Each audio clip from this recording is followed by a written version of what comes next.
great. I'm Mike Seibert from Petco Holdings in Washington, D.C. What do you expect the financial system and markets will look like in 5 years? And do you expect the government will be able to unwind the programs initiated in recent weeks and return to a free market? Well, who wants to take that easy one? Sid? He's Canadian. I speak Canadian. I'll just up north there. I think that's a great question to hold off for Chairman Frank, I would think. But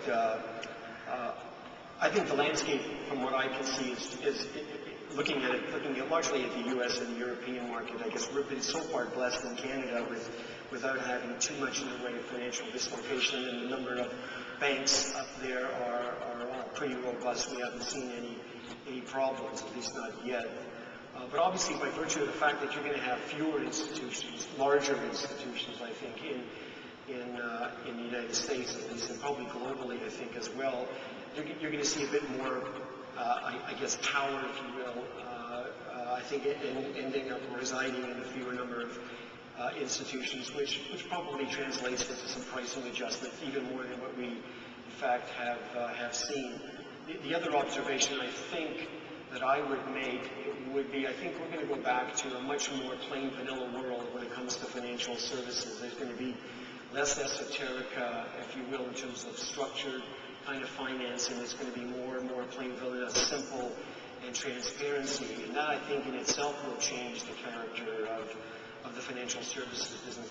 Last observation I'll make, again, as from somebody from outside of the U.S., is I think you'll see even more globalization. So maybe you may see an evolution or a movement from a very Wall Street-centric kind of financial services industry in the last number of years to one that is more global, if you will, by virtue of the changing power and influence that some of these large institutions have gone through because of the issues we've seen. Joy, you have the joy of working. Well, that was a play on words, wasn't it? You have the good fortune to work with politicians every day and being held responsible to them. What are the pressures that they're feeling, and how are they kind of projecting that onto your function and to you? Well, I've been very fortunate. I really don't get a lot of pressure. And I think it's because from day one, I've been briefing them on this is what I do and this is why I do it.